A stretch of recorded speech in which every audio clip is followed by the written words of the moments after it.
When I tell people that Wuthering Heights is my favorite book of all time, they tend to raise an eyebrow, perhaps out of concern, although of course I am not the only one. I am just one of, hundreds of thousands, millions of people who have read and loved Wuthering Heights by Emily Bronte. And I'm sure you've heard the news that there is a brand new film about Emily Bronte's life, and I was lucky enough to be able to interview the screenwriter and director of the film Emily, so stay tuned for that later in this video. Now, I can't quite remember when I first read Wuthering Heights, whether I was still in high school or I was at university, but I do remember that as a second language speaker of English, that it was difficult to get through. And even to this day, I wouldn't say that this is an easy book to read, but I was absolutely fascinated by this book. The three Bronte sisters, Charlotte, Anne, and Emily, and their brother Branwell, lived in Yorkshire and for most of their lives lived in a town called Haworth. And the more I got interested in the lives of the Brontes, the more I got fascinated with this place. I got to visit a few years ago with my parents, just for a flying visit. And then more recently, I went on a trip by myself to just spend some time there and soak it all up. See their old house, which is now a museum, walk on the moors while I listened to my Wuthering Heights audiobook. I stayed in an Airbnb that overlooked their old house and the street leading towards it. And just the more I learn about the Brontes and the more I look into it and the more I read, the more fascinated I become. So I figured I'd start this off with some of the reasons why I'm obsessed with the Brontes, and maybe some of these are ones that you're interested in as well. Miss Emily Bronte. You're off to become a wonderful teacher. You know I don't like to meet new people. What do you want to do? Do you think I could be a writer? I love that all the siblings wrote when they were children. They wrote all these stories together, building a whole universe. Now, a lot of people are really interested in those stories that they wrote as children. That fantasy world isn't really one of my particular interests, but I do love that there's just this sibling group, including their brother Branwell, and they were all writing. They were writing poetry, they were writing novels. As they got older, I don't know how often they would sit and write together, or if they all kind of spread out and wrote by themselves, but I just love the idea of this circle of writers. And obviously throughout history there were many of those, but a lot of them were sort of friends and then spouses coming together, but this being a group of siblings just feels really special. I love the combination of their personalities. Charlotte was small of stature and she was very serious.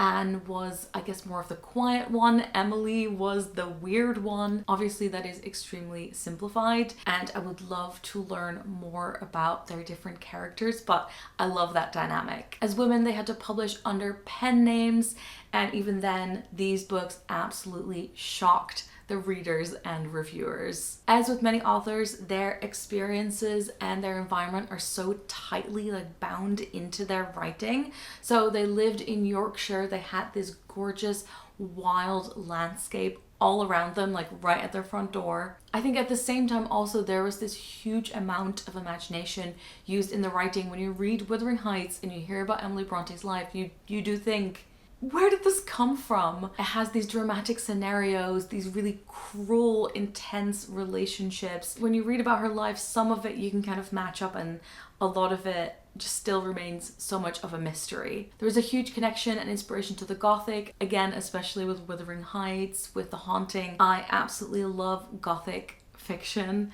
I'm reading more and more of it. But again, that's another thing that even when I was a teenager, that immediately clicked with me. And speaking of the Gothic, their house overlooked a graveyard. There's so many things about their stories, when you lay it out, it just all seems to, fit so perfectly, and I think that's why so many people get fascinated with them. They also all died quite young. Some of their siblings died even younger, and their father outlived all of them.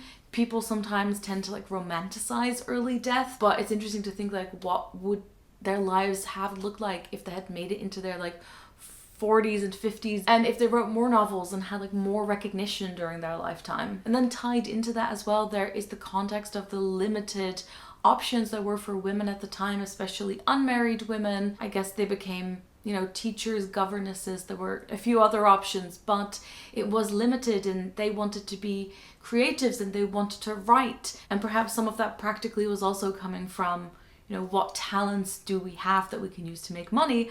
Although at that time, that didn't seem like a feasible option for them. When I heard there was going to be a film about Emily's life, I was so excited. I feel like there's nothing like a film to just feel like you're experiencing things like with these people. And of course, if it's something that you care about so much, you do get scared about like the different possibilities of what it might turn into. But I had an opportunity to watch the film early and I loved it. I absolutely bawled at certain moments. There's things I knew about, there's unexpected things, and there are different twists and different imaginations, and I was really excited to get a chance to talk to director and screenwriter Franes O'Connor, because usually you sit in the cinema and you've got questions, and this time I got to ask her some of my questions. Hi, so nice to talk to you today.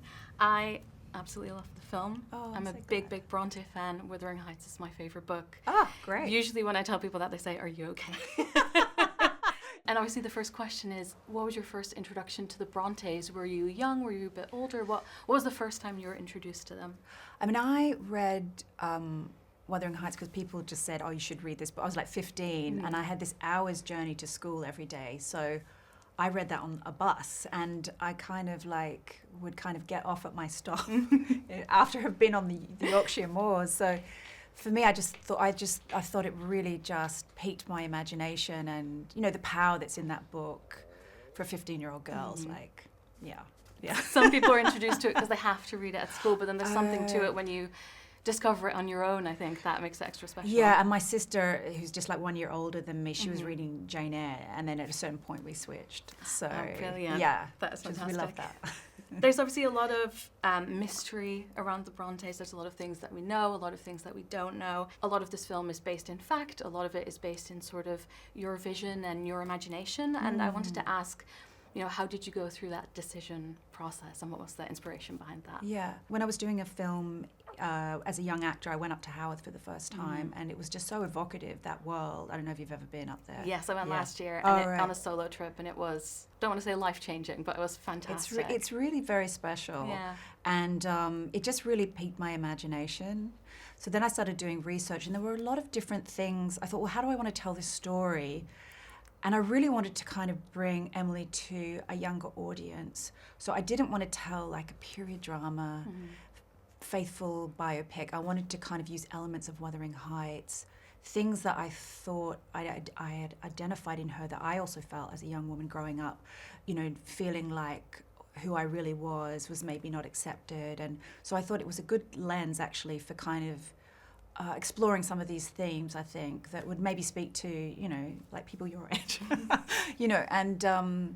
and there were certain things like the mask is a real object that the Brontes had, but then to use that as this kind of symbol, but also as this kind of object that creativity kind of can fly through, or also like connecting it to the mother. And so it's those things. I tried not to limit myself.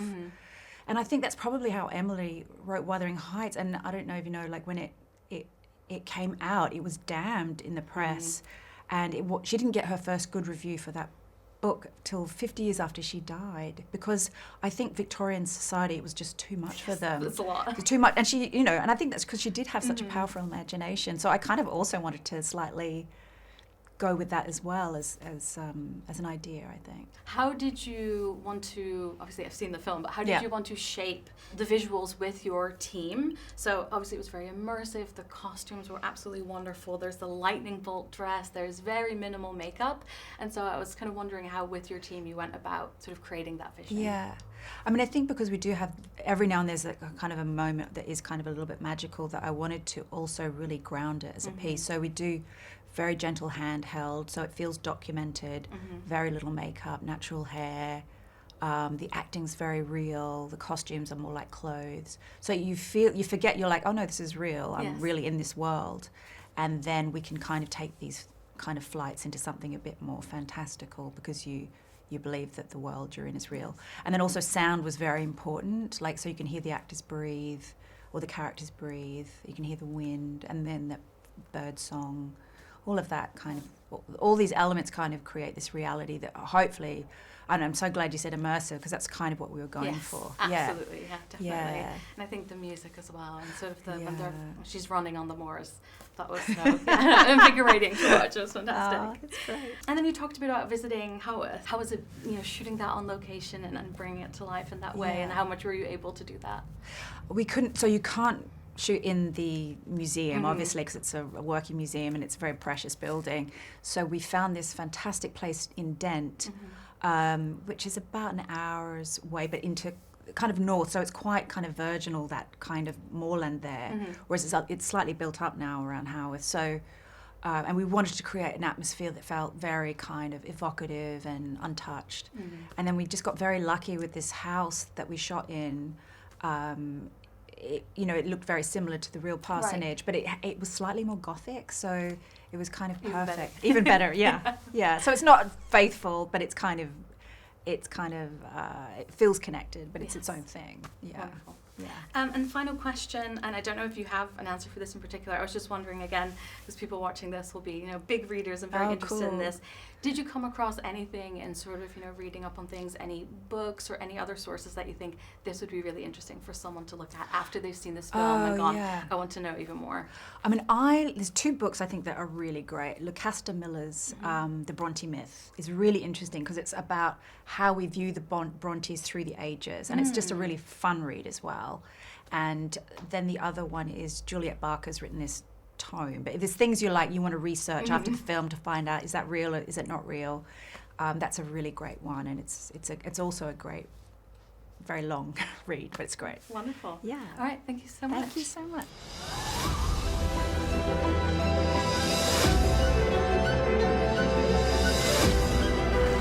Who are you?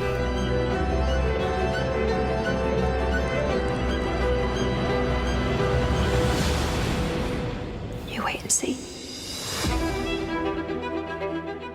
What I loved about the film is that you're really walking with Emily. You get to see the ways in which she fit in which she didn't, what she didn't experience or maybe did, the pressures that were on her. I thought Emma Mackey was fantastic in this role, and she got to use her French as well. And I think she also felt like an actress who would be really invested in this project herself as well, and reading through all the filming notes was really interesting and definitely confirmed that too. I've had some chats with friends about the choice to include a relationship and a new character that Emily gets involved with. For me personally, the idea that she never was in a relationship and still wrote a novel like Wuthering Heights that has these hugely intense emotions is very interesting, and I guess adds sort of a layer of mystery knowing that she didn't have a relationship like that. But then at the same time, I think it was very interesting seeing this played out in the film as part of someone else's vision, and then also mixing different scenes and experiences from Wuthering Heights into the film. It really, really made me want to visit Haworth all over again, which I'm guessing I will do in the next few years. And I immediately ran to the closest bookstore and picked up the biography that Franes O'Connor mentioned, The Brick. I've only read the introduction and a note on the new edition so far, and the introduction is absolutely vicious. So far the writing style I think is a good promise of what's to come. I'd love to make a video in the future sharing a bit more about my trip to Haworth and talk about different books you can read around the Brontes. I've read part of Charlotte Bronte's biography. I recently purchased this book called Walking the Invisible, which is all about the landscape of where the Brontes, would have walked and spent a lot of their time. And I have some Bronte books left to read. I haven't read any of Anne's books yet. I've got The Tenant of Wildfell Hall and Agnes Grey. So